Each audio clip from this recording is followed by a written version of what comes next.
How did you get started with the acting and the voiceovers? So I almost always start with this, actually, because it's pretty fun. I started out doing musical theater, and when I was like in middle school and elementary school, just doing little musicals here and there. And when I was 15, I started doing it professionally. And the first show I ever did was Funny Thing Happened on the Way to the Forum, and I played Philia, and it was directed by Chris Ayres, and Greg Ayres was in it. And so you can see where the connection's going. So when I turned 18, so I graduated at 17, and Chris was doing the Rocky Horror Show, but I couldn't do it because it was an all-fetish version, and you had to be 18 to do it. So the girl actually decided she didn't want to do it anymore, or like in the first week of production. So she just like disappeared and didn't come back. And he called me, and he was like, have you turned 18 yet? I was like, just like a couple days ago. Like I literally had just turned 18. And he's like, yes, come on, you're doing Rocky Horror Show. I was like, awesome. And I went there and learned like I didn't even know what it was at the time, and I learned like the whole show in like 2 days. I kind of messed up a lot the first night. But it was directed by Chris Ayres. It had a swing cast, so people played different people on different days in the show. Greg Ayres and Christopher Patton switched off playing Eddie Dr. Scott and Riff Raff. Sorry, not Eddie Dr. Scott. Riff Raff and Frankfurter. And then actually Chris Ayres played Riff Raff one night. I'm getting all these names wrong, sorry guys. Then Monica Rial played Eddie Dr. Scott. Mariella Ortiz was also swing cast in that. And so, like, I guess Matt Greenfield and his wife Tiffany Grant, that's one of the first founders of AD Vision Films at the time that, no longer is in business, but, and then Tiffany Grant, who's the first voice actor ever at AD Vision Films, period, it came to see it. And they told Chris, they were like, hey, dude, the girl that plays Janet, we really like how she talks, get her into the studio. So Chris calls me, and I sang a lot at the time. I don't really sing anymore, but it's kind of a thing you gotta hone. And he was like, you need to go record. I was like, cool, I have to sing like a theme song? It's gonna be awesome. He's like, no, you're gonna talk. So just talk? I was like, yeah, just talk. I was like, oh, okay. And when I went in, I didn't know what anime was. I was like, oh, like Ghost Speed Racer? I had no idea. I just didn't have it. Wasn't that I wasn't a fan of it. I had absolutely no exposure whatsoever to anime. And I was a little older than the Pokemon group. I was just too old for that at the time. So like it went over my head. I was Power Rangers. That was my age. But so I went in there. Matt Greenfield was my first director, and he had me come in to do bit parts in Walla, which are like if just a random character comes up and says two things, that's called a bit part. But they still have to get a different voice for that person. And then also they'll have you do like the background noise. Like in a cafeteria, they actually record like 30 different people talking at the same time. And that's what the real track is. Like the Walla is what it's called. So I went in there and he was like, okay, we're going to decide if you can do this for a living or not. And I was like, okay. And he's like, scream like you're getting murdered. Mm-hmm. And I was like, what? Excuse me? Like scream like you're getting murdered. And I was like, okay. I was like, ah! And just like, he was like, awesome. You're definitely going to have a good career in this. You're good at screaming. And I remember really enjoying it because I don't know if you guys are familiar with Gantz, but the lead character was Chris Ayres. And I got to say he had small things that men wouldn't like to have said about them. And then he was like, don't worry, we're going to flush it into the wall. And no, it was really loud. You could totally hear it crisp and clear in the anime, which is pretty hilarious. And I was like, that was me. I said that. The next thing that I went in to do was mythical Detective Loki Ragnarok, playing Rhea Oshima, and I can't even hit those pitches anymore. I guess it's not even possible. The voice range has gone down so much from doing boy characters, I can't even do it. It was really, like, high-pitched. People are like, can you do that? I'm like, no, actually, I can try. It just won't come out. And then my next thing was Gilgamesh, and that was, like, probably one of my bigger roles. And Stephen Foster, the director, got really into it. I mean, really, really into it.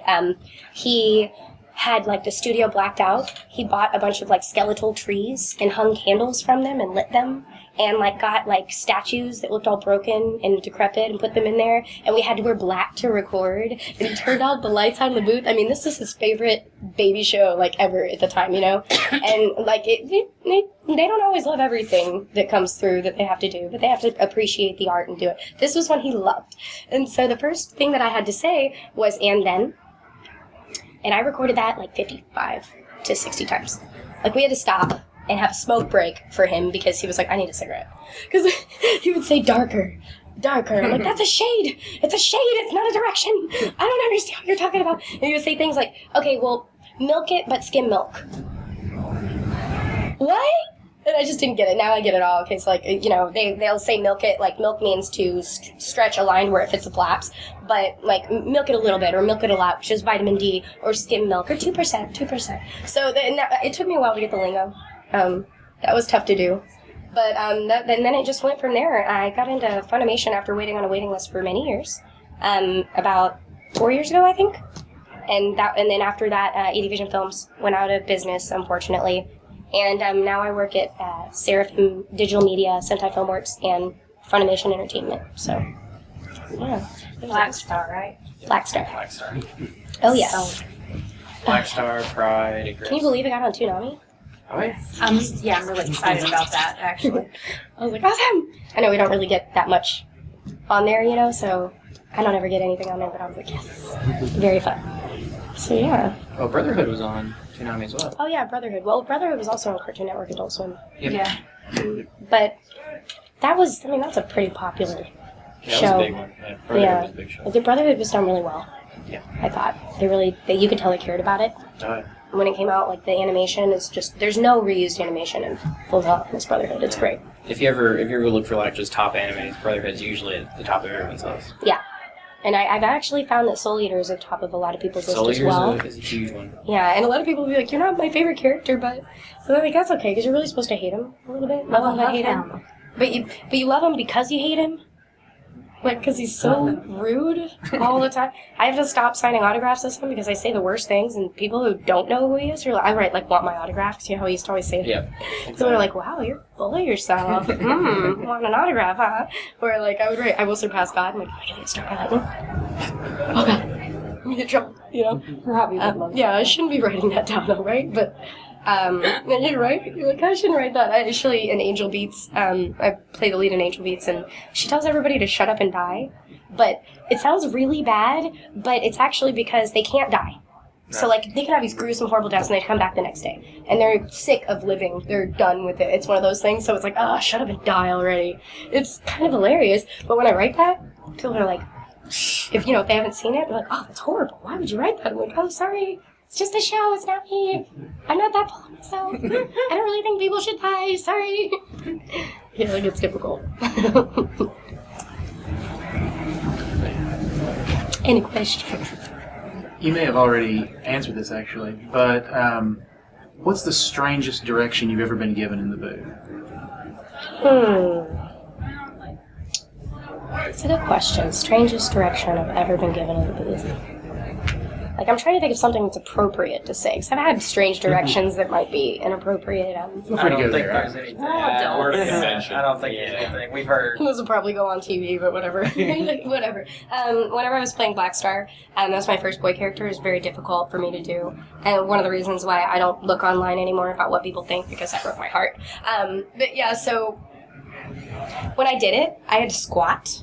Like, I can't really do it unless I show you guys, so I had to, like, get down like this to do it. I don't know why I had to. And then whenever it wasn't deep enough, they'd be like, okay, more balls. Yeah, all right, more balls. Yeah, more balls. And eventually, I'm squatting almost to the floor, and it was great. I wish I could have gotten it on video camera, but that was the funniest direction ever. Zach Bolton, I had to call him out. More balls. And I just squat more, like my balls were heavier and heavier, and that, like, the bigger they got, the deeper my voice got, because I had these big, huge balls. I don't know. Sorry, that's for sure the strangest direction ever, was more balls. Other than imagining that, I guess, perhaps for you to voice a character, what's one of the greatest challenges that you found? I mean, obviously, stage to voice was already a challenge, but I guess more and more as you would think that the stage to voice really wasn't. It's not that. It's the screaming that was a challenge.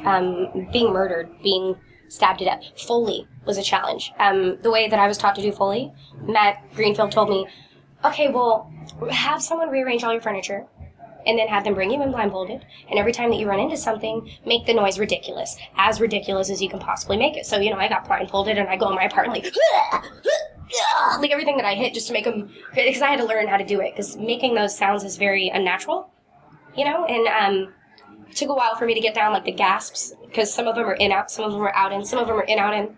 Like, so there's a difference between like they're all different, you know, all different sounds, you know. So like that was really tough to get down. But let me see what else. I mean, like I learned to put the fingers in front of. Some people call it smoking a cigarette, but it's whenever you do a pee on a mic, sometimes it implodes. So because there's so much air on the mic, it actually makes a negative sound, and you don't hear anything. It goes like just blank.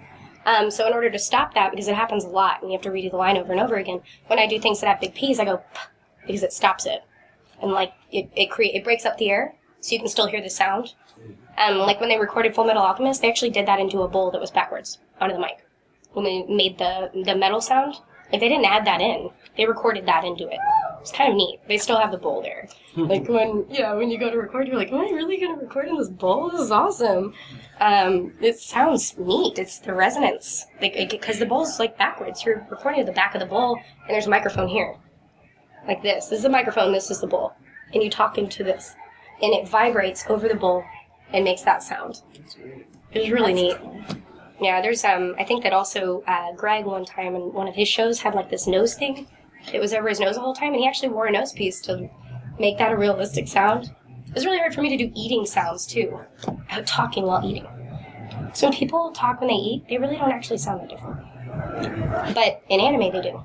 Like, they sound like their mouth is full and they're being completely disgusting. So, like, there's tricks of, like, oh, well, bite your tongue, like, do it. Or, like, stick your finger in your mouth type of thing, or whatever, to try to make that. It's kind of hard to do that and still pronounce it to where you can still understand it. So that was also a big challenge. I don't know if I fully answered everything. No, that was fine. Sorry, I ramble. Could you tell me about your charity involvement? All of my charity involvement pretty much is at cons. And, you know, if, like with this one, if they're auctioning off like a couple voice messages or whatever you want to say on your phone or whatever, as whatever character. So they'll auction those off, and then whoever wins it gets to write me a little script, and then I'll go to FUNimation and I'll record it so they can have it as their phone message or their whatever, and that it raises a lot of money because people really want that on their phone. So that's a neat thing. I also like to go, and if there's something I haven't signed, be like, oh, well, if I sign this, you know, you can get a little, if you guys put a little extra in here, I'll sign it, or, you know, that kind of thing, just to up the ante, because you always want, like this one, I'm donating a few of those voice things or whatever, but I always like to help with those and do whatever I can to help, you know. And some cons have more charity auction, like Anime Detour is like about it. That's the reason why they run it, is for the charity auction. They made like 1 year for the Japan Relief Fund after the tsunami, like a lot of money for them. It was very nice. This is really neat. This charity that they're doing here, the charity auction, benefits research for autistic children, and that's really awesome, I think, because that's, you know, I know my friends, that some of my friends have autistic children, and there's not a lot of research on it. It needs to be researched. It needs to be not looked over. And so I think that's really neat that they're raising money for that. And so he was like, well, what do you want to donate? You know, because I don't really know they were doing that until I got here. I was like, anything, what do you want? He's like, voice message. I was like, yes, I'll do that. So just let me know. So, but I'll go and try to sell stuff too. Sometimes people want to buy stuff more from their favorite person or whatever. So I'll go there and be like, you know, but I think I've given away kisses too for auction money, like on the cheek. Well, but yeah, that was like in my early days. People like, oh, we give a kiss on the cheek. I'm like, if you spend this much more money, I'm like so bad. I'm like, but look, it benefited the children. So, do it for children. Some of the country artists, like one of them, like took off his shirt and auctioned that off at a benefit and raised a lot of money. It was crazy. I've been thinking about one thing that I really think I could auction off, and I bet I could get a lot of money for a charity. Is I have, when I did the Rocky Horror Show, I have a bra. You know the scene where they have the sheet and the bed and Frankfurters in bed with Janet, and they're just like miming it or whatever. One night, Greg like kissed with his lipstick on my lingerie, and I still have it. And I really should auction that off and see if I can get, you know, for a charity. Oh, it'd be huge. Yeah, I think that would be great. It's Greg's lips, you know, and it's my stuff, and it's from Rocky. which is kind of a cool thing because a lot of voice actors were in it. I think it might be something, but I have never found anything so far that like I don't want to let it go, but I want to let it go. So one day I'll do it and I'll let it go and auction it off and see how You'd probably bring quite a bit. I hope it would, and if it didn't, hey, if it brought $20, anything's better than nothing, right? And the bra paid for itself. Just kidding. So, of all the characters, which one have you had the most fun voice acting? I don't ever not have fun in the booth. It's weird. Like it's like my favorite thing to do. So I don't film. It's different. Like you have to sit around and wait all day just to do anything. When you go in the booth, you just go straight in and you just act. And my favorite thing to do is act. I'm a fan of acting. So I've never gone into the booth and had a bad time, unless it's like 8 in the morning and they're having me do battle screams and I'm like, but my throat hurts. Other than that, like they're all fun. I think that every character you put a little piece of you in it, as much as you can. And so it's like picking between your kids. You can't, you're not going to pick one child over the other because you love something different about all of them. Right. Is there a character type that you've not had the chance to play yet that you would really love to? Like the villain big boob girls. Because I never play them. My voice is too high pitched. So it's just not realistic. Me and Clarine Harp do not sound the same, So, but I'd love to if I could, It would just be a challenge and really fun to do. Play a villain, because I always play I never really played villains. So, but it actually was really neat doing boy characters, because that's not something you can do on stage. I'm not going to be playing a boy on stage, but that was neat to do. I mean, I know I'm not very realistically sounding boy, but it's cartoony and that's fun. And yeah, it's fun. I think that I love, I don't know, yeah, I think I love all of them is the bad part. So I can't pick anything. It's not a bad thing at all, actually. I like them all. They're all awesome. I'm gonna have to go watch all of those. Do you need a strong background in theater to get into voice acting? You don't need anything to get into voice acting except for wanting to be an actor and being good at it, but a strong background in theater, of course, would help. Most of the voice actors I know did not start out wanting to be a voice actor, they just wanted to be an actor. And they act in general, and the operative word in voice acting is acting. And that's why I tell kids, if you really want to do it, it is possible. You can very much do it, but it's a lot of dedication. You have to take a lot of rejection. You have to be okay with that. You have to be okay with somebody not liking you. And that's hard for actors, because actors are all fools. It's hard. You got to be able to take that. You have to be able to take constructive criticism and turn it around and get back up on that horse and try again and keep doing it. But I think that the theater helps you prepare for that, because you audition in theater for roles, and all the time, and that helps you prepare. Also, theater helps with articulation. Theater helps with projection, and just acting in general. Because a lot of people are like, oh, I can go in there, I can talk, but you're still acting when you're voice acting. You still have to sound like you're crying or sound upset. And there's tricks of the trade, if you want to sound stressed out and you push your hands together and then all of a sudden you just sound so stressed, but all you're doing is pushing your hands together, but it creates that pressure in your diaphragm to change the sound, but you learn that stuff in theater. I learned it in theater. I learned, Mommy made me mash my M&Ms in theater, so I feel like it does help.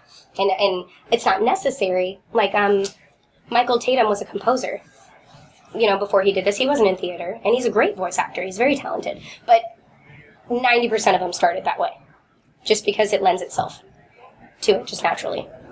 But yeah, I wouldn't say it's necessary, but it definitely is a good idea if you want to do it. Because if you can love acting, you won't put all your eggs in that voice acting basket. You'll put them everywhere. Because I don't just voice act. I do radio commercials, and I do TV commercials, and I do movies, and I do, because you can't put all your eggs in one basket. So, yeah. So are they ready for theirs? Am I was going to say, is interrupting anybody theirs? else? Before we let her go? I think I have a ton of questions, but we're gonna let her go. Okay.